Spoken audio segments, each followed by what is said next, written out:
Começaremos agora a analisar o primeiro capítulo da história de Noemi, do livro de Ruth, primeiro capítulo de Ruth, mas estamos com os nossos olhos voltados para a transformação psíquica que ocorre com Noemi. E nós nos deteremos, a maior parte da nossa análise, ela acontece no primeiro capítulo, porque aqui nesse primeiro capítulo acontecem muitas coisas, né? É um capítulo tão curto quanto os demais, mas para nós aqui as coisas mais significativas acontecem nesse momento. E nós vamos falar, então, estamos falando da teoria de Melanie Klein, nós vamos falar muito sobre o que acontece com os bebês, para nós irmos entendendo. Mas é importante notar, e eu acho que para quem é familiarizado com a teoria de Melanie Klein, vai se satisfazer muito com esse nosso estudo, porque você vai conseguir perceber que não é só com o bebê. Ao olhar para Noemi, fica muito mais fácil nós vermos isso no dia a dia, na vida de um adulto, na vida de um paciente, na nossa própria vida, todas essas ocorrências psíquicas. E quero aqui falar dessa citação, que terminei o vídeo anterior com ela, mas voltar, que é uma citação muito importante de Melanie Klein, que ela fala lá no texto de 37, ela diz que é preciso voltar à vida mental do bebê para estudar a interação de todas as forças que formam a mais complexa de todas as emoções humanas, aquilo que chamamos de amor. Então, compreender o amor é algo muito desafiador, todavia muito gratificante. As pessoas me perguntam, muito comum as pessoas mais próximas me perguntarem por que eu gosto tanto de Melanie Klein, falo dela, porque eu a escolhi. Eu não a escolhi, ela me escolheu.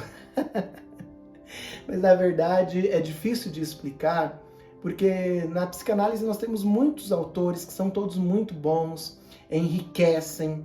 Outros autores ajudam muito a compreender muitas coisas da clínica, da própria teoria psicanalítica, mas a verdade é que todos os autores são muito bons, seus livros, seus textos são muito interessantes, mas ninguém me emociona como Melanie Klein me emociona. Eu confesso que os seus textos mexem muito comigo, e são textos que a gente volta sempre. Não sei nem quantas vezes já li, por exemplo, esse texto, Amor, Culpa e Reparação, mas mexe muito com a gente porque ela fala as forças que formam a mais complexa de todas as emoções. E é interessante pensar nisso, né? O amor é formado por muitas forças. O amor é a emoção mais complexa de todas. Então, é isso que nós vamos ver nesse estudo, nesse trabalho. Então, vamos para o primeiro capítulo. E aí eu dividi o primeiro capítulo em algumas partes para nossa análise, e a primeira parte que eu coloquei aqui foi afastando-se da casa do pão. Esse é um momento importante. E aí como que nós podemos entender o significado? Eu acho que o primeiro significado que a gente tem que entender aqui é Belém. Belém, como eu expliquei, eu acho que ficou bem claro no vídeo anterior que Belém significa casa do pão. Ou seja, é onde há fartura, suprimento, proteção. Ou seja, um símbolo do seio nutridor. Por que é um símbolo do seio nutridor? Porque a nossa primeira experiência na vida, a primeira experiência de um indivíduo é a experiência com o seio. O bebê nasce e vai direto ao seio. E ali ele tem uma experiência do quê? De ser satisfeito, de se sentir protegido, sentir que há fartura, porque tantas quantas vezes ele volta ao seio, tem leite. Então ele se sente satisfeito, ele percebe que existe uma fonte de suprimentos, de satisfação. Então a experiência com o seio, ela é muito boa. Então Belém tem esse significado. Belém é casa do pão, por quê? Porque é a cidade de onde vem alimento. Qual que foi a nossa primeira fonte de alimento? Primeira fonte de nutrição? O seio. Então, Belém, ele está muito bem, representa muito bem esse seio. Melanie Klein afirma que fantasiar é a primeira atividade mental do bebê. Então nós vamos falar aqui de muitas fantasias que ocorrem, que se passam na mente do bebê. Mas é muito importante que aqui nós explicamos essas fantasias em palavras, às vezes com imagens. Todavia, na mente do bebê, ele ainda não usa palavras, então ele não pensa com essa narrativa que nós vamos colocar aqui de forma didática nessa aula, como Melanie Klein escreve de forma tão clara. O bebê fantasia, são sensações, ele sente dessa forma. E nós aqui estamos descrevendo as sensações dele. Então ele fantasia as coisas. Essa é a primeira atividade da mente do bebê. Mas, então nós podemos pensar que todas as experiências do bebê geram fantasias. Tudo que ele vive, então, na relação dele aqui com o mundo externo, com o que está acontecendo aqui fora, ele cria fantasias, ele dá significado para aquilo. Ele recebe, tem aquela percepção sensorial, ele sente, ele recebe através dos sentidos o que está acontecendo e aquilo vai significando alguma coisa, ele vai gerando fantasias a partir dessa experiência. E como para ele o único objeto conhecido é o seio da mãe, porque é o único objeto conhecido, ou o primeiro objeto conhecido, então todas as fantasias que ele cria estão ligadas ao seio. Então quando esse bebê ele sente estímulos agradáveis, conforto, quentinho, calor, tá limpinho, confortável, ele liga na sua fantasia, ele está recebendo tudo isso, ele está recebendo essa gratificação do seio bom. Ele está recebendo isso de um seio que é muito bom. Todavia, quando ele recebe estímulos desprazerosos, em sua fantasia ele está se relacionando com um seio mau. Isso é muito importante. E tem um autor que eu gosto muito, que é o Thomas Ogden, e ele escreve sobre a teoria de Melanie Klein. Ali nos Estados Unidos, a teoria de Melanie Klein não era muito difundida, e ele escreve bastante sobre ela, para trazê-la. E ele explica para nós essas ideias kleinianas de uma forma muito clara. E uma das coisas que ele fala é que para o bebê não existe ausência, ele não se relaciona com a ausência de nada. Ele sempre se relaciona com a presença. Então, a ausência do seio bom não é sentida como ausência do bom, mas presença do mal. Então, se o seio bom não está, ele não sente que o seio bom não está, ele sente que o seio mal está.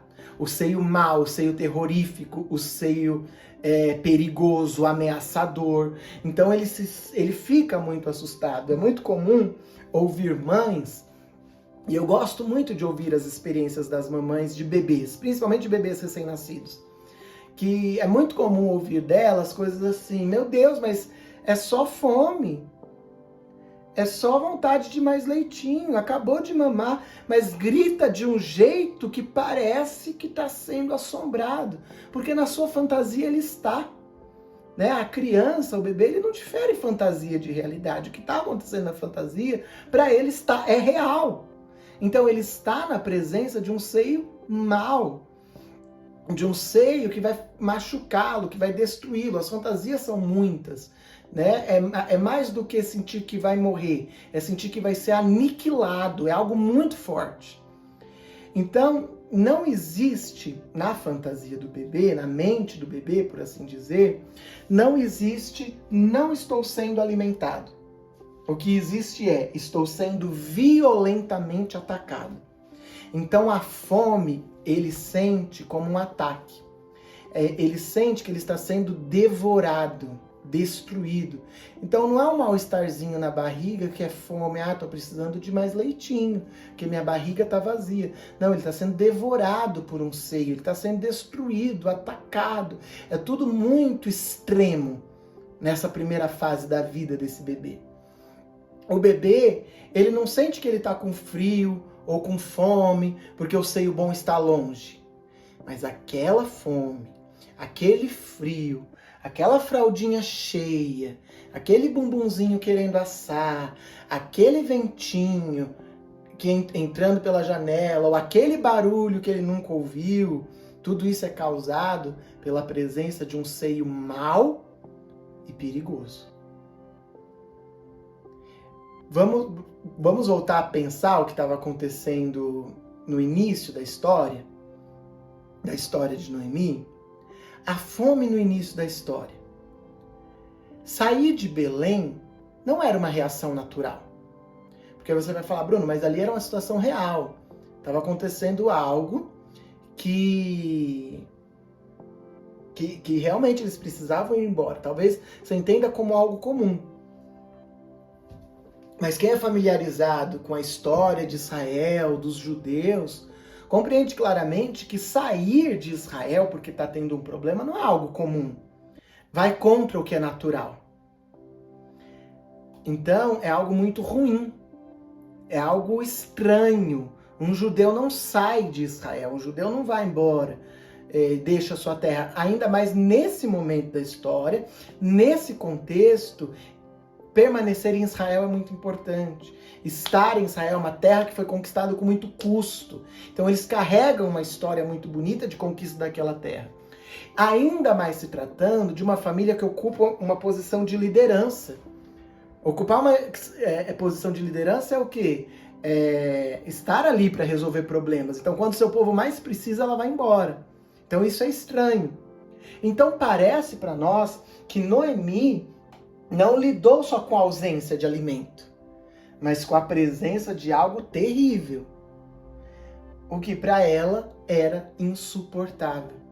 Por que ela vai embora? Porque para ela não é suportável permanecer ante a presença da fome. Não está faltando trigo, não está faltando pão, não está faltando alimento. Nós estamos com algo terrível nos atacando. Vamos embora. A sensação de que a situação de fome era irreversível.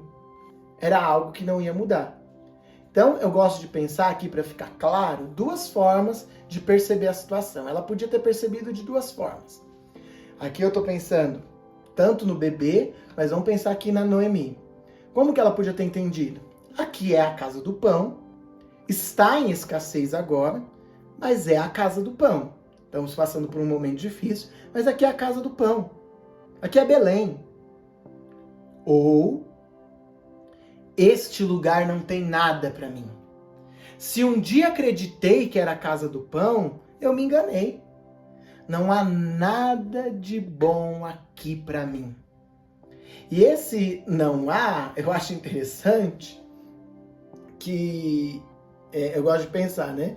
Qual dos dois você acha que Noemi, pela reação... Bruno, como que a gente vai saber como que Noemi viu a situação aqui? É só você pensar a reação dela. Então parece que ela está aqui. E esse não há tem uma ideia absoluta. Esse não há seria um nunca houve, nunca haverá.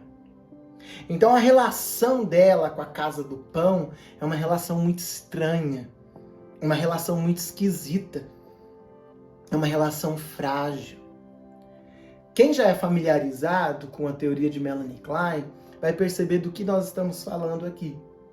Nós estamos falando justamente da posição, da famosa posição esquizoparanoide. O que seria isso? Na psicanálise, Freud, ele falava de fases, né, do desenvolvimento. Ou seja, mas a ideia de fases dá uma ideia para nós de que você vai passando, igual a fase de videogame, do jogo, você passa de uma para outra. São níveis. Nós usamos aqui em Melanie Klein posição. Por que posição? Porque é uma posição que você passa por ela. Quando você vai para outra, você pode retornar. A relação, como Thomas Ogden fala para nós depois, a posição é dialética. Não significa que atravessar de uma para outra é como atravessar uma fronteira. Na história nós vamos simbolizar dessa forma. Mas aqui, no desenvolvimento humano, nós podemos nos estabelecer assim. De que maneira? Se eu tenho uma personalidade mais desenvolvida, mais integrada, pode ser que normalmente eu estou numa posição, que nós vamos falar posteriormente, que eu compreendo as coisas assim. Quando algo dá muito errado na minha vida, eu entendo. Então, por exemplo, eu brigo com a minha esposa. Ela continua sendo Belém para mim. Continua sendo a pessoa que eu amo, que me é fiel, que me ajuda, que é importante para mim, uma companheira, alguém que eu tenho uma amizade profunda, que eu gosto muito, que eu desejo, que eu nutro amor, paixão. Nesse momento, ela me magoou, me fez mal, errou comigo, mas ela ainda é a mesma. Você percebe? É a forma madura de lidar. O bebê não nasce conseguindo se relacionar com escassez, com frustração, dessa forma. Ele nasce lidando dessa forma. Mas ele amadurece, como nós vamos ver aqui bem vagarosamente ao longo desse estudo, e vai para cá. Todavia, ao longo da vida, se nós passamos por uma situação muito difícil, muito ruim, uma perda muito grande, eu volto para cá. Lido assim. Mas se eu me desenvolvi de forma, como diria Melanie Klein, satisfatória, eu tenho a capacidade de vir para cá, olhar para a situação dessa forma, mas voltar para cá. Percebe? Por isso que nós não falamos de fases, mas falamos de posição. Dessa maneira, então minha esposa cometeu um erro muito grave comigo, muito grande, aquele absurdo, me deixa louco com ela, eu venho para cá. Se um dia acreditei que ela era uma companheira, amiga, fiel, boa, se eu amei, eu me enganei. Não há nada de bom nessa minha esposa. Nunca houve, nunca haverá. Não dá para ficar perto dela. Posso pensar assim no dia, na hora da raiva, explodir. Depois eu respiro fundo e tenho a capacidade de olhar e falar, não, peraí, ela errou, olha a circunstância, entendo, compreendo, me lembro quem ela é. Está, mas é. Aqui não. Por isso nós falamos da posição esquizoparanoide. Na posição esquizoparanoide, o Thomas Ogden, quando ele explica ela para nós, ele fala um termo. Tudo que ele fala está em Melanie Klein, né? Mas as palavras que ele coloca, eu acho que ele deixa claro de uma maneira muito bacana. Ele fala que da descontinuidade da experiência. Ou seja, ele fala que a posição esquizoparanoide é quando o sujeito é um sujeito não histórico ainda. Ou seja, não tem uma história com o objeto. O bebê não tem uma história com essa mãe. No momento em que ele sente fome, ele não lembra que, poxa, eu tive tantas experiências boas com o seio, com essa mamãe, agora ela deve estar ocupada, mas imagina. Eu estou falando assim o que ele pensa, mas na verdade ele não sente. Ele não sente assim. Como que ele sente? Que é absoluto. Por que ele grita e chora daquela forma? Um desespero que você fala assim, meu Deus, parece que está morrendo. E é isso mesmo que ele sente. Ele sente que está morrendo. A vida dele está para acabar e de acabar da pior forma. Vai explodir e ser picado em pedacinhos. Vivo ele vai ser picadinho ali. Essa é a sensação que ele tem. De que assim, nunca tive uma experiência boa. Essa vida não tem nada para mim. Porque ele não tem uma história com o seio. Ele não tem a história, ele não vê essa mãe como uma pessoa inteira. Que ora tá aqui, ora tá ali, erra comigo, mas acerta. Não. Não existe seio bom, é só seio mal. É ou uma coisa ou outra. Então, essa posição é a posição do ou, porque não tem uma história, não tem uma continuidade. Você é, para mim, o que você está sendo agora. Por isso que o Thomas Ogden fala que na posição esquizoparanoide, os vínculos são frágeis. São absolutamente frágeis. Por quê? Porque ele vai embora muito fácil. Por que ele vai embora? Porque ele não tolera. Ele não suporta. Nós vamos falar de tolerância agora. Mas por que ele não suporta? Porque ele não tem uma história. Ele não é capaz de perceber o todo, o inteiro. Ele só vê uma parte. Ele só vê o que está acontecendo comigo agora. O adulto na posição esquizoparanoide, pessoas que têm um funcionamento mais esquizoparanoide, predominantemente, os vínculos dessa pessoa são absolutamente frágeis. Eles não conseguem ficar diante do erro, diante da falta. Diferente da pessoa que amadurece. Então, a hipótese que nós levantamos aqui é que Noemi apresenta um funcionamento mais parecido com esse.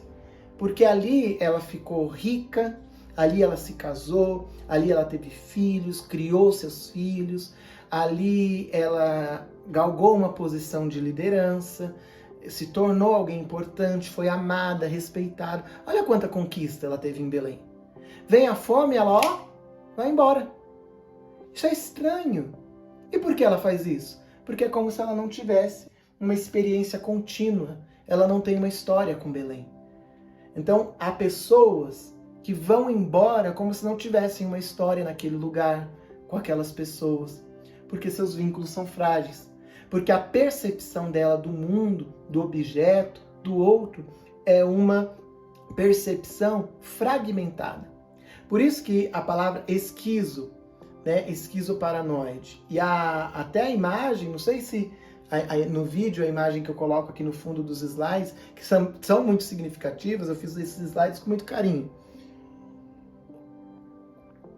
Tem uma representação de uma cisão, algo bem dividido. Daqui para cá, uma árvore seca, um deserto. Daqui para cá, uma árvore verdinha, um céu azul e um gramado bonito. Por isso que chama a posição esquizo, separado, dividido. Você está sendo bom comigo agora? Você é um Deus. É Deus no céu e você na terra. Você é maravilhoso, você é tudo para mim. Você está errando comigo agora, você é o próprio Satanás encarnado na minha frente. Não há nada de bom em você. Então aquela pessoa que tem um problema na casa dela, a casa dela é um inferno. Ela recebeu um presente bacana naquela casa, essa casa é um céu, é o paraíso. Aqui é a melhor empresa que eu poderia trabalhar. No outro dia, o chefe pede algo para ela que ela não gosta, ela pede demissão. É claro que eu estou falando algo extremo, né? Nós podemos pensar que isso que eu estou falando está aqui, mas tem uma linha até o desenvolvimento maduro. E que nós podemos ter um funcionamento de todas essas formas, né? Para dar exemplos nas aulas, para ser mais didático, costumamos ser mais extremos nos exemplos. Mas nós, considerados maduros, normais, às vezes, podemos funcionar assim, mais ou menos, voltado para algo mais esquizoparanoide ou algo mais maduro, como veremos posteriormente. A fome, ela desperta ódio no bebê. Melanie Klein, ela dá uma importância muito grande em seus textos, em seus trabalhos, para o ódio e para a agressividade. Então, os impulsos destrutivos, que Freud chamou de pulsão de morte, eu gosto muito de pensar nisso e às vezes olhar para os pacientes, para as pessoas a partir dessas duas perspectivas de Freud e de Klein, porque Freud ele apresenta a pulsão de morte, ele fala que a pulsão de morte é a nossa tendência ao retorno ao inorgânico. A imagem que me vem quando eu falo isso é a flor que vai voltar a ser pedra. O retorno ao inorgânico. A pulsão de morte, ele também fala da agressividade, da destrutividade, mas na Gênese a pulsão de morte é o voltar ao estado do nada, o morto. O morto, ele não está sentindo nem frio nem calor, ele está zero. O retorno a isso, a esse estado. Essa é a ênfase da pulsão de morte para Freud. Não obstante, para Melanie Klein, a pulsão de morte, para retornar ao inorgânico, precisa destruir. Só que aí ela vai observar nos bebês, ela vai perceber que nos bebês existe uma tendência à destrutividade, e aí ela vai falar do ódio para destruir, para acabar. A fome desperta os impulsos agressivos dentro do bebê, o ódio, a raiva, a tendência à destrutividade. Essa destrutividade, esses impulsos, a pulsão de morte, não pode ficar dentro do bebê, porque se fica contida ali, ele sente que ele vai ser dominado por ela e destruído. Então ele sente que ele vai sucumbir perante a presença da pulsão de morte, tomando o seu ser de dentro para fora. Então ele precisa se livrar dela, precisa lançar isso para fora. E ele tem duas formas de lançar isso para fora. Como? A primeira é em forma de ataque. Ou seja, vou destruir esse seio mal, vou destruir quem está me deixando com fome. A segunda forma de se livrar, então, a primeira forma de jogar essa destrutividade para fora, para atacar, para destruir. A outra forma é em forma de projeção, que é a ideia de projeção é de Freud, mas Melanie Klein amplia isso quando ela fala da identificação projetiva, mas trocando em miúdos, para não nos aprofundarmos nesse assunto, temos muita coisa pela frente. Melanie Klein ela vai falar que eu pego essa destrutividade que é minha, essa tendência à destruição, a matar, a destruir, a ser perigoso, mal, e deposito dentro do outro. Para atacar, para destruir, mas porque é insuportável reconhecer como meu e passo a reconhecer como sendo seu. Então o ódio que eu tenho aqui dentro, eu tiro ele daqui, coloco aí. E agora eu sinto que eu não tenho ódio. É você que odeia. No caso, você me odeia. Então, agora ele tem dois problemas. Porque se ele atacou, ele pode ser atacado de volta. Se ele atacou alguém que está com ódio que ele colocou lá dentro, esse ódio vai vir contra ele, porque ele atacou primeiro. Você percebe? Então o bebê ele vai se envolvendo numa trama muito ruim. A pessoa com funcionamento do esquizoparanoide, ela sofre muito, porque ela vai viver numa trama muito ruim. Né? Então aqui eu tenho um bebê, não sei o quanto tá claro aí, mas um bebê chorando, um bebê sofrendo muito. E aí você vê às vezes a carinha do bebê, o quanto ele chora, parece que ele está num sofrimento muito grande. E não parece, ele está. Então veja quanto sofrimento ele tem. Porque as angústias que o bebê experimenta são tão terríveis que o aproximam muito do pânico e do terror. Então parte da destrutividade dele é vista no objeto externo, no seio mal, no seio que ele atacou, na mãe que ele projetou. E agora, esse objeto, essa mãe se torna destrutiva. A outra parte do objeto ataca o objeto. A outra parte, aliás, da destrutividade ataca o objeto. Gente, se minha destrutividade ataca você e você se transformou num objeto destrutivo, eu sinto agora que eu vou sofrer retaliação. Então essa palavra, sofrer retaliação, essa expressão, ela é muito central aqui, na posição esquizoparanoide. Por isso que se chama esquizoparanoide. Esquizo por causa daquela cisão, aquela separação. E paranoide, por causa dessa paranoia que eu entro. Porque eu vou sofrer retaliação violenta. Porque eu destruí alguém que agora é destrutivo. Quem é destrutivo vai destruir primeiro quem? Quem destruiu ele. E é isso que o bebê sente. É por isso que ele sofre. Ele está com medo.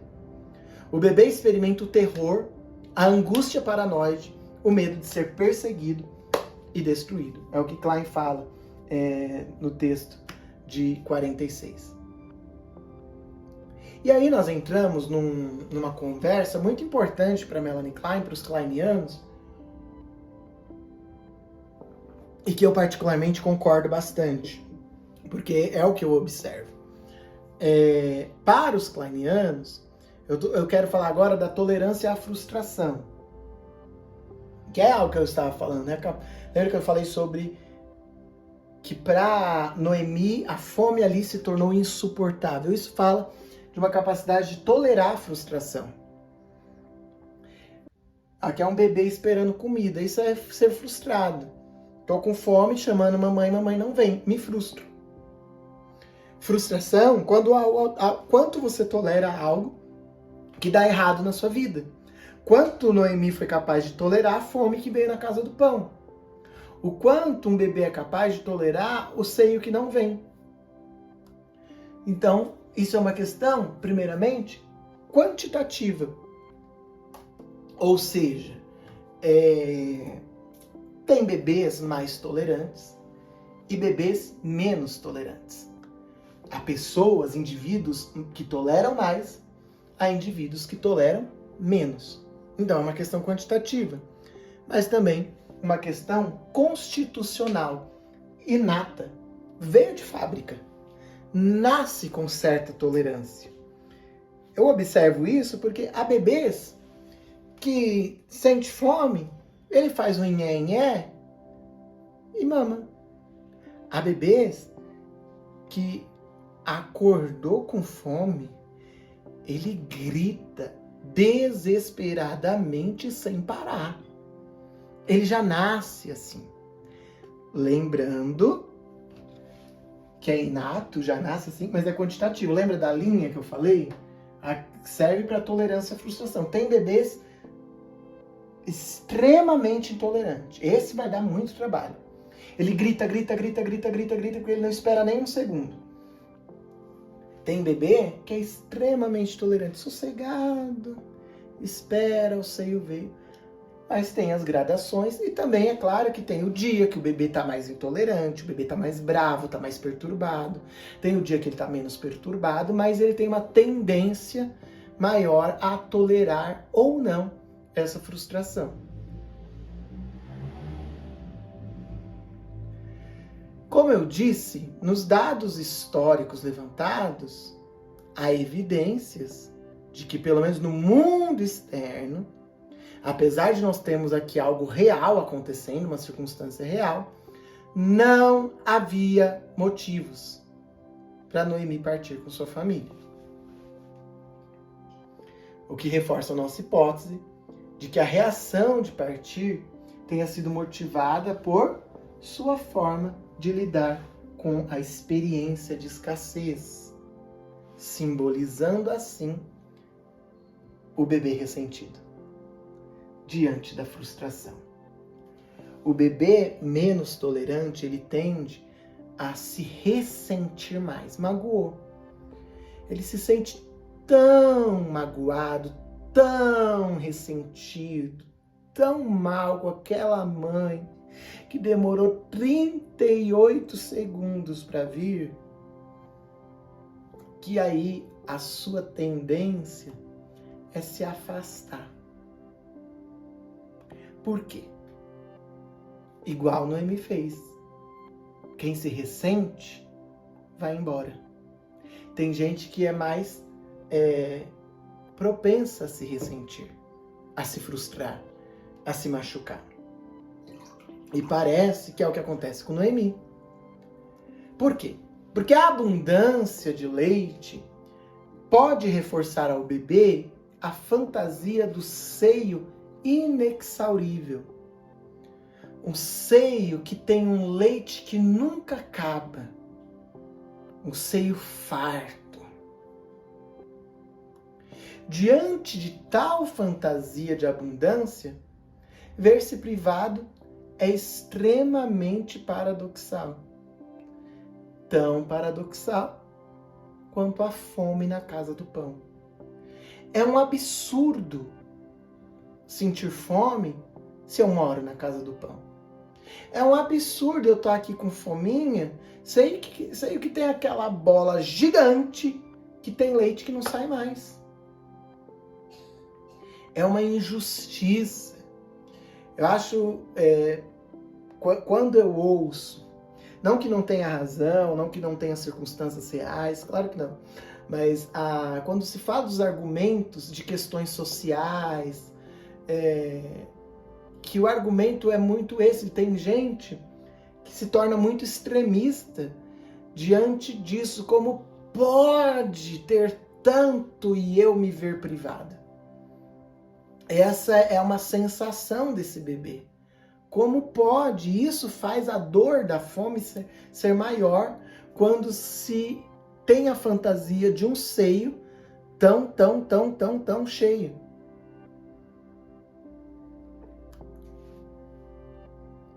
E aí o bebê, ele não admite que o leite possa não estar disponível às vezes.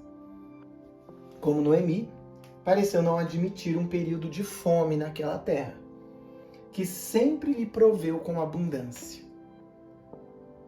O bebê, então, fantasia que o seio está retendo para si o que poderia dar a ele. E o seio lhe nega a sua abundância. Então ele tem uma fantasia de que a mãe está ali desfrutando de um leite que jamais acaba. Ela está no Éden. Sabe o jardim do Éden? O jardim que foi colocado no Éden, e Éden significa lugar de delícias. É assim que o bebê imagina a mãe. Num lugar de um seio muito farto, e ela está com abundância de leite, guardando só para ela, enquanto ele está lá no berço, sem nada. Aí o ódio dessa mãe aumenta.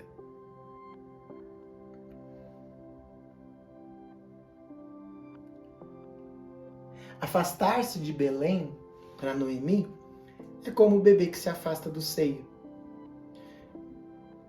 Eu até coloco aqui a imagem, né, de uma mãe oferecendo o seio e o bebê virando o rostinho. É por ressentimento que ele vira o rostinho. Ele pede. Quando vem, ele não quer mais. Noemi, ela segue para Moabe. Então agora eu queria falar um pouquinho desse ressentimento. O que significa ir para Moabe? Logo para Moabe. Moabe representa duas coisas. Moabe tem um aspecto de terra amaldiçoada, mas Moabe também é um inimigo histórico. Então vamos pegar esse terra amaldiçoada e esse inimigo histórico de Israel, para a gente pensar. Como inimigo, Moabe ele simboliza uma possibilidade para Noemi expressar o seu ódio, o ataque a quem lhe negou o suprimento. Então é uma forma de ataque. Ir para o inimigo é como um soldado, ele tira sua farda no meio da guerra, vai para o outro campo de batalha e veste a farda do outro. É o soldado que trai. Ele encontra uma forma de expressar o seu ódio contra a sua própria nação. Então, quando Noemi vai justamente para essa terra, que é uma terra que tem um problema tão grande com a sua própria nação, é uma forma que ela encontra de expressar o seu ódio. É um ataque a quem lhe negou o suprimento.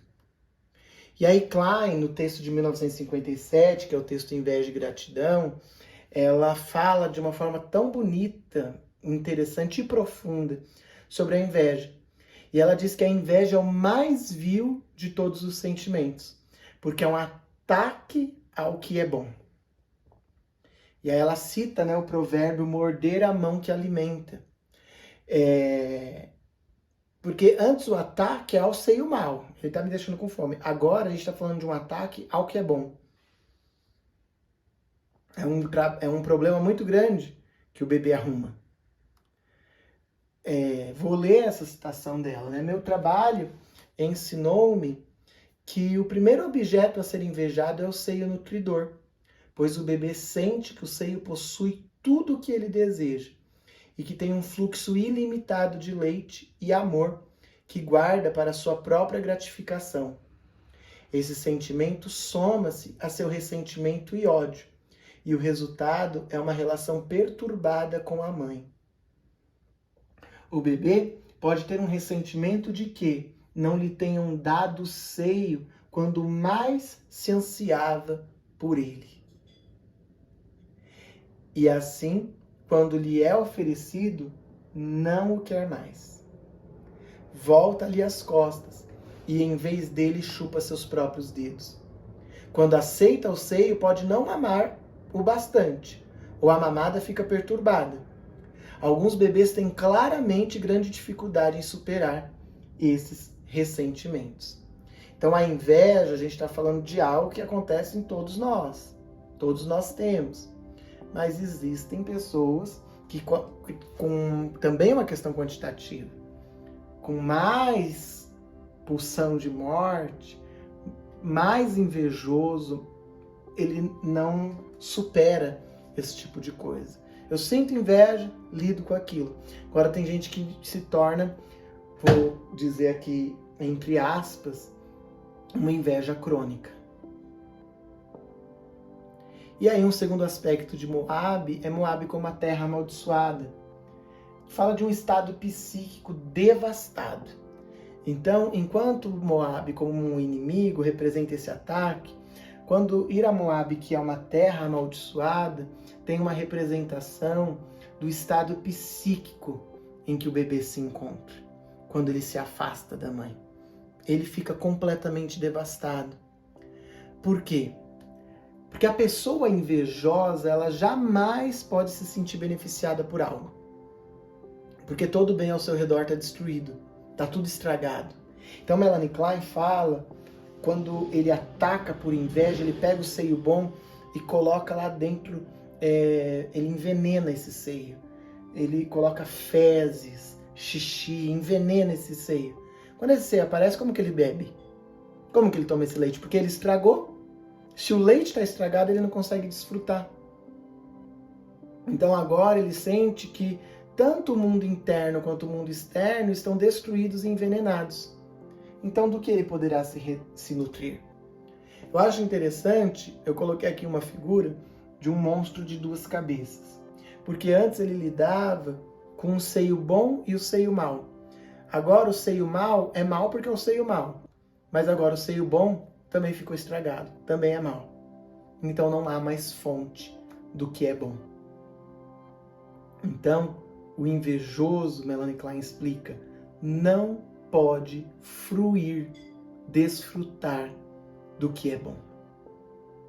No próximo vídeo, nós vamos falar das desgraças que acontecem em Moabe.